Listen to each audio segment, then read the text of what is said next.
Chapter 7. Gideon's army of 300. Then Jerubbaal, who is Gideon, and all the people who were with him, rose up early and encamped beside the spring of Harod, and the camp of Midian was on the north side of them, by the hill of Moreh, in the valley. Yahweh said to Gideon, "The people who are with you are too many for me to give the Midianites into their hand, lest Israel vaunt themselves against me, saying, 'My own hand has saved me.' Now therefore, proclaim in the ears of the people, saying, 'Whoever is fearful and trembling, let him return and depart from Mount Gilead.'" 22,000 of the people returned, and 10,000 remained. Yahweh said to Gideon, "The people are still too many. Bring them down to the water, and I will test them for you there. It shall be that of whom I tell you, 'This shall go with you,' the same shall go with you. And of whoever I tell you, 'This shall not go with you,' the same shall not go." So he brought down the people to the water.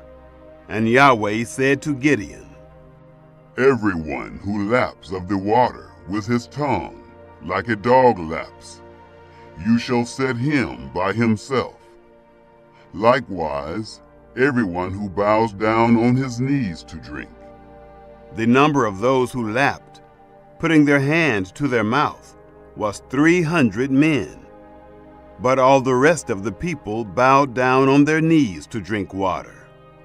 Yahweh said to Gideon, "By the 300 men who lapped will I save you, and deliver the Midianites into your hand. Let all the other people go, each to his own place."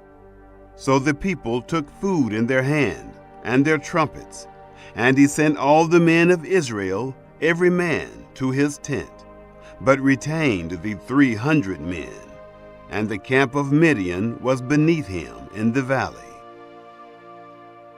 Gideon's dream.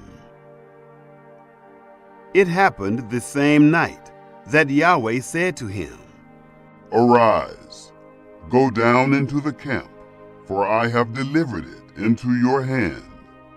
But if you are afraid to go down, go with Purah, your servant, down to the camp, and you shall hear what they say, and afterward your hands will be strengthened to go down into the camp." Then he went down with Purah his servant to the outermost part of the armed men who were in the camp, the Midianites and the Amalekites, and all the children of the east, that it fell and turned it upside down, so that the tent lay flat. His fellow answered, "This is nothing other than the sword of Gideon, the son of Joash, a man of Israel. God has delivered Midian into his hand with all the army." Gideon defeats Midian. It was so, when Gideon heard the telling of the dream and its interpretation, that he worshipped, and he returned into the camp of Israel and said, "Arise, for Yahweh has delivered the army of Midian into your hand." He divided the 300 men into 3 companies, and he put into the hands of all of them trumpets and empty pitchers with torches within the pitchers. He said to them, "Watch me and do likewise. Behold, when I come to the outermost part of the camp, it shall be that, as I do, so you shall do. When I blow the trumpet, I and all who are with me, then blow the trumpets also on every side of all the camp, and shout, 'For Yahweh and for Gideon!'" So Gideon and the 100 men who were with him came to the outermost part of the camp, in the beginning of the middle watch, when they had but newly set the watch. And they blew the trumpets, and broke in pieces the pitchers that were in their hands. The 3 companies blew the trumpets and broke the pitchers, and held the torches in their left hands, and the trumpets in their right hands with which to blow. And they shouted, "The sword of Yahweh and of Gideon!" They stood every man in his place around the camp, and all the army ran, and they shouted and put them to flight. They blew the 300 trumpets, and Yahweh set every man's sword against his fellow, and against all the army. And the army fled as far as Beth-shittah, toward Zerah, as far as the border of Abel-meholah, by Tabbath. The men of Israel were gathered together out of Naphtali, and out of Asher, and out of all Manasseh, and pursued after Midian. Gideon sent messengers throughout all the hill country of Ephraim, saying, "Come down against Midian, and take before them the waters, as far as Beth-barah, even the Jordan." So all the men of Ephraim were gathered together, and took the waters as far as Beth-barah, even the Jordan. They took the 2 princes of Midian, Oreb and Zeeb, and they killed Oreb at the rock of Oreb, and Zeeb they killed at the winepress of Zeeb, and pursued Midian. And they brought the heads of Oreb and Zeeb to Gideon beyond the Jordan. Chapter 8. Gideon defeats Zebah and Zalmunna. The men of Ephraim said to him, "Why have you treated us this way, that you didn't call us when you went to fight with Midian?" They rebuked him sharply. He said to them, "What have I now done in comparison with you? Isn't the gleaning of the grapes of Ephraim better than the vintage of Abiezer? God has delivered into your hand the princes of Midian, Oreb and Zeeb. What was I able to do in comparison with you?" Then their anger was abated toward him when he had said that. Gideon came to the Jordan and passed over, he and the 300 men who were with him, faint yet pursuing. He said to the men of Succoth, "Please give loaves of bread to the people who follow me, for they are faint, and I am pursuing after Zebah and Zalmunna, the kings of Midian." The princes of Succoth said, "Are the hands of Zebah and Zalmunna now in your hand, that we should give bread to your army?" Gideon said, "Therefore, when Yahweh has delivered Zebah and Zalmunna into my hand, then I will tear your flesh with the thorns of the wilderness and with briars." He went up there to Penuel, and spoke to them in the same way. And the men of Penuel answered him as the men of Succoth had answered. He spoke also to the men of Penuel, saying, "When I come again in peace, I will break down this tower." Now Zebah and Zalmunna were in Karkor, and their armies with them, about 15,000 men, all who were left of all the army of the children of the east. For there fell 120,000 men who drew sword. Gideon went up by the way of those who lived in tents on the east of Nobah and Jogbehah, and struck the army, for the army was secure.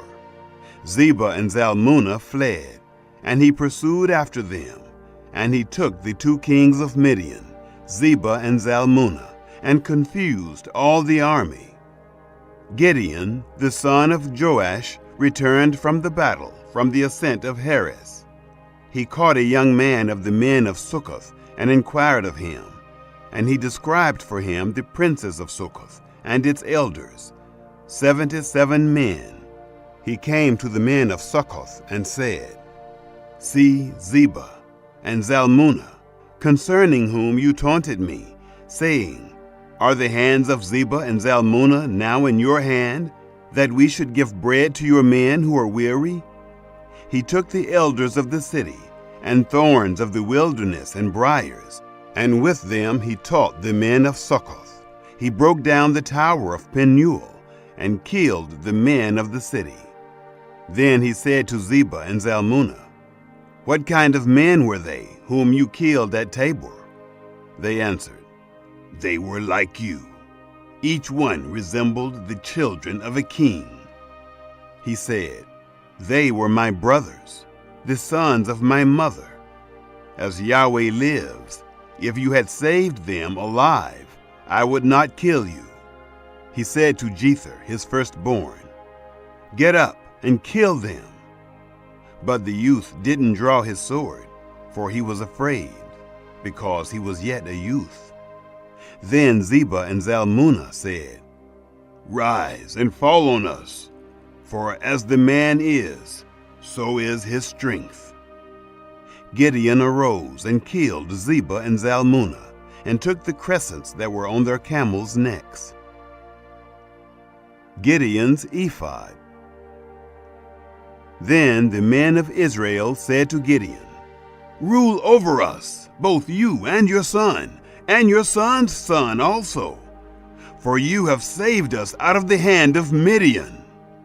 Gideon said to them, "I will not rule over you, neither shall my son rule over you. Yahweh shall rule over you."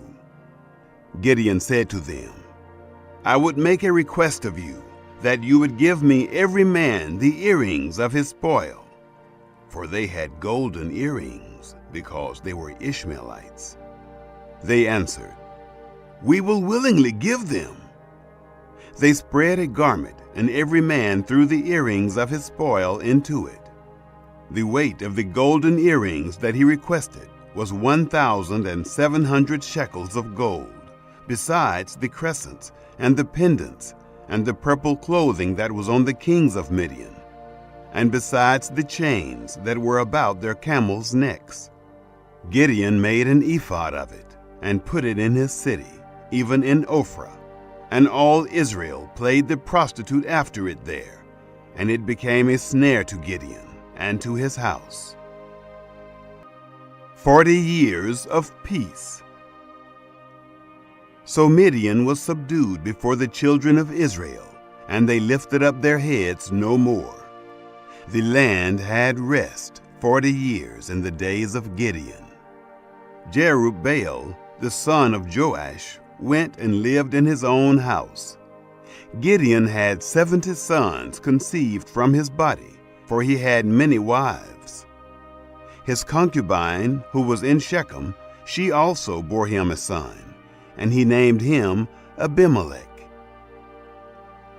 Gideon's death. Gideon, the son of Joash, died in a good old age, and was buried in the tomb of Joash his father, in Ophrah of the Abiezrites. It happened as soon as Gideon was dead, that the children of Israel turned again, and played the prostitute after the Baals, and made Baal-berith their god. The children of Israel didn't remember Yahweh their God, who had delivered them out of the hand of all their enemies on every side. Neither did they show kindness to the house of Jerubbaal, who is Gideon, according to all the goodness which he had shown. Chapter 9. Abimelech's conspiracy. Abimelech, the son of Jerubbaal, went to Shechem to his mother's brothers, and spoke with them, and with all the family of the house of his mother's father, saying, "Please speak in the ears of all the men of Shechem. Is it better for you that all the sons of Jerubbaal, who are 70 persons, rule over you, or that one rule over you? Remember also that I am your bone and your flesh." His mother's brothers spoke of him in the ears of all the men of Shechem all these words, and their hearts inclined to follow Abimelech, for they said, "He is our brother." They gave him 70 pieces of silver out of the house of Baal-berith, with which Abimelech hired vain and light fellows, who followed him. He went to his father's house at Ophrah, and killed his brothers, the sons of Jerubbaal, being 70 persons, on one stone. But Jotham, the youngest son of Jerubbaal, was left, for he hid himself.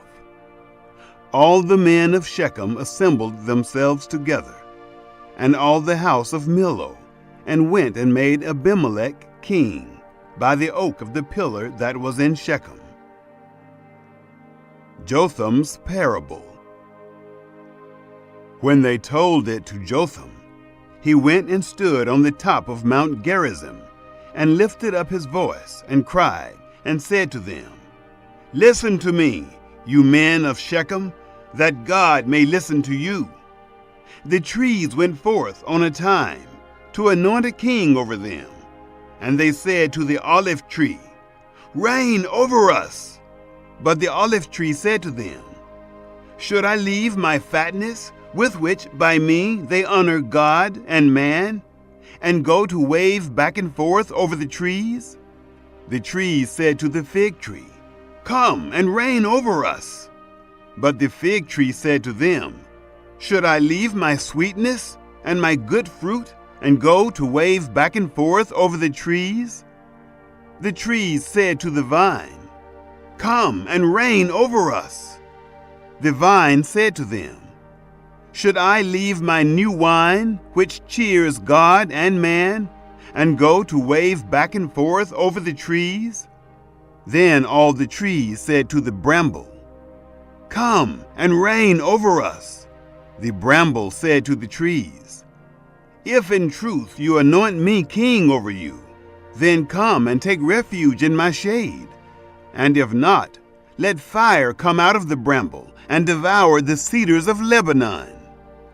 Now therefore, if you have dealt truly and righteously, in that you have made Abimelech king, and if you have dealt well with Jerubbaal and his house, and have done to him according to the deserving of his hands, for my father fought for you, and risked his life, and delivered you out of the hand of Midian, and you have risen up against my father's house this day, and have slain his sons, 70 persons, on one stone, and have made Abimelech, the son of his female servant, king over the men of Shechem, because he is your brother. If you then have dealt truly and righteously with Jerubbaal and with his house this day, then rejoice in Abimelech, and let him also rejoice in you. But if not, let fire come out from Abimelech, and devour the men of Shechem, and the house of Millo. And let fire come out from the men of Shechem, and from the house of Millo, and devour Abimelech. Jotham ran away, and fled, and went to Beer, and lived there for fear of Abimelech his brother. Gaal conspires with the Shechemites. Abimelech was prince over Israel 3 years.